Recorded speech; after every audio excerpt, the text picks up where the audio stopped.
Dear students, जैसा कि NEET 2024 का रिजल्ट आ चुका है और सब लोग ये चीज़ देख चुके हैं कि जो इस बार का नीट 2024 का एग्ज़ाम हुआ है उसमें सही में कुछ ना कुछ गड़बड़ी है। तो as a teacher, as a faculty, मैं बच्चों को बोलूँगा कि हमें गवर्नमेंट से या हमें एनटीए से डिमांड करनी चाहिए कि उनको फिर से नीट का एग्ज़ाम कंडक्ट करना चाहिए।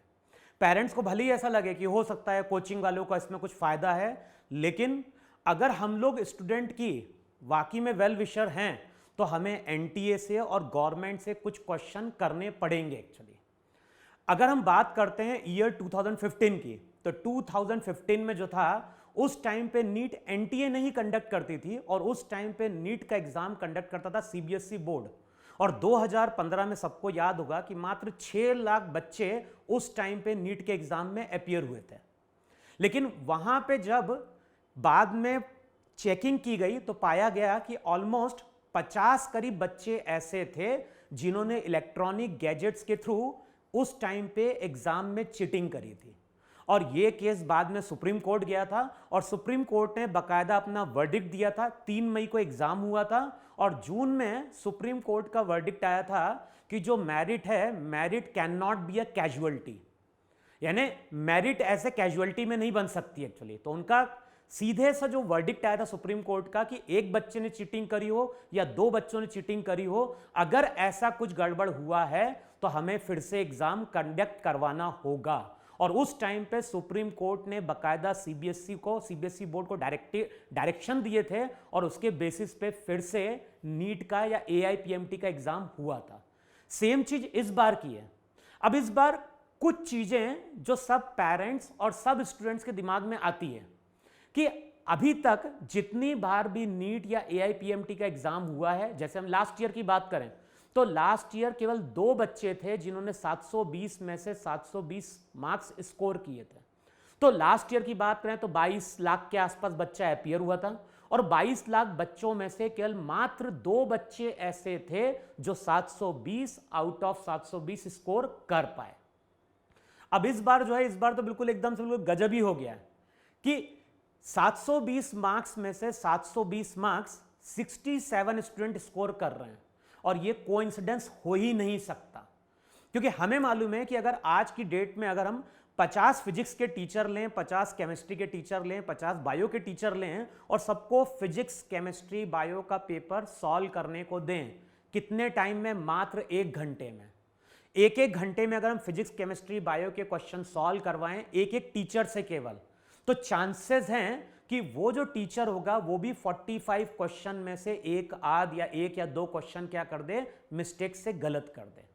तो यहां पे तो हम पर्टिकुलर टीचर की बात कर रहे हैं कि अगर वो फिजिक्स, केमिस्ट्री, बायो पढ़ा रहा है और उसको भी अगर बोल दिया जाए कि 1 घंटे में तुम सॉल्व करके दिखाओ पेपर, तो हो सकता है कि वो एक ना एक क्वेश्चन गलती कर दे। और यहां तो हम बात कर रहे हैं स्टूडेंट की जिसने फिजिक्स, केमिस्ट्री, बायो सब में परफेक्ट, सब में 180 अपना स्कोर किया है और उसका कितना आ गया है? 180, 180, 360, 720 आ चुका है। कि सोचने वाली बात यह है कि जब 23 लाख बच्चे अपियर होते हैं या 22 लाख बच्चे अपियर हुए थे तो वहां पे केवल 2 बच्चे ऐसे निकल के आए। तो इस साल ऐसा क्या हो गया? ऐसे कौन से जीनियस बच्चे आ गए जिन्होंने 720 में से 720 स्कोर करके 67 नंबर ऑफ स्टूडेंट्स पहुंचे हैं वहां पे? तो कुछ चीजें हैं जो वाकई में यहां पे गड़बड़ हुई है। जब नीट का रिजल्ट, जब एनटीए ने प्रॉपर डिस्क्लोज कर दिया था कि नीट का जो रिजल्ट रहेगा वो 14 जून को आएगा, तो 10 दिन पहले रिजल्ट क्यों आया ये किसी को भी नहीं मालूम एक्चुअली। सब लोग एस्टिमेट कर रहे थे कि 14 जून को रिजल्ट आएगा, लेकिन 10 दिन पहले ही एनटीए ने रिजल्ट को वहां पे क्या किया? डिक्लेयर किया। सबसे बड़ी बात जो सोचने वाली बात है वो यही है कि 23 लाख बच्चों में से केवल 2 या 3 बच्चे 720 स्कोर करते हैं, तो सडनली 1 लाख बच्चा बढ़ा है और एनटीए बोलता है कि इस बार 24 लाख बच्चे ज्यादा अपियर हुए तो उसके कारण इतने नंबर ऑफ स्टूडेंट्स स्कोर कर गए फुल मार्क्स। अगर हम जेई मेंस की बात करें, जेई एडवांस की बात करें, तो वहां पे भी फुल मार्क्स आ ही नहीं पाते, एडवांस में तो आ ही नहीं पाते, और अगर आता है तो 1 या 2 बच्चा होता है। मेंस में भी आएगा तो 1 बच्चा आएगा, 2 बच्चा आएगा, 8 बच्चा आएगा, 10 बच्चा आएगा। लेकिन यहां तो गजब ही हो गया है कि 67 स्टूडेंट्स ऐसे हैं जो परफेक्ट 720 स्कोर कर रहे हैं। तो कुछ ना कुछ तो वहां पे स्कैम हुआ है, कुछ ना कुछ तो गड़बड़ है। दूसरा, अब जैसे न्यूज में आ रहा है कि कुछ सेंटर्स या कुछ स्टेट ऐसे हैं, जैसे बिहार की कोई न्यूज दिखा रहा है कि वहां पे पेपर लीक हुआ है, तो एनटीए ने अभी क्या किया है, एनटीए ने अपनी एक कॉन्फ्रेंस करी, उसने बोला कि पेपर लीक नहीं हुआ है। अब ये तो कहने वाली बात ऐसी हो गई कि हम दिल्ली में बैठे हैं, और दिल्ली में बैठे हैं, पटना में क्या हो रहा है, मुंबई में क्या हो रहा है, हमने अपने किसी ऑथराइज पर्सन से पूछा, उसने बोला कि कोई गलती नहीं हुई है, तो उन्होंने कॉन्फ्रेंस करके बोल दिया कि सही में नीट का पेपर लीक नहीं हुआ।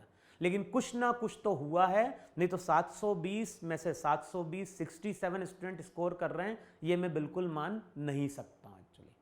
और सोचने वाली बात है कि आज की डेट में जितने भी एग्जाम होते हैं, चाहे जेई मेंस की बात करें, जेई एडवांस की बात करें, एमएचसीईटी की बात करें, ये सभी एग्जाम ऑनलाइन होते हैं।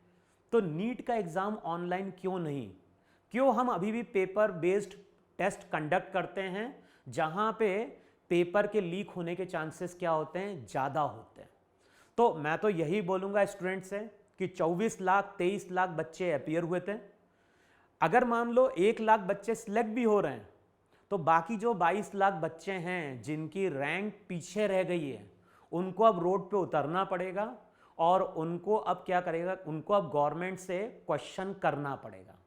कुछ टीचर्स हैं, कुछ कोचिंग हैं जिन्होंने ऑलरेडी पीआईएल लगाई है हाई कोर्ट में, और इनफैक्ट मंडे या ट्यूसडे तक हो सकता है सुप्रीम कोर्ट में भी ये पीआईएल जाए। तो होगा क्या, जब हम खड़े होंगे, टीचर को खड़े होना पड़ेगा, बच्चों को खड़े होना पड़ेगा, और जब हम अपने हक की लड़ाई लड़ेंगे, बेसिकली बच्चा है, जो स्टूडेंट है, जो नीट का स्टूडेंट है, उसको अपने हक की लड़ाई लड़नी है।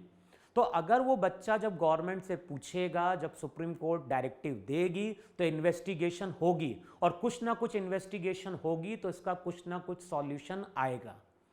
सबसे बेटर ऑप्शन है कि नीट का एग्जाम फिर से कंडक्ट कराया जाए। अगर नहीं हो सकता है तो फिर से रैंक को पब्लिश किया जाए, जो गलतियां हुई हैं उनको वहां पे रेक्टिफाई किया जाए।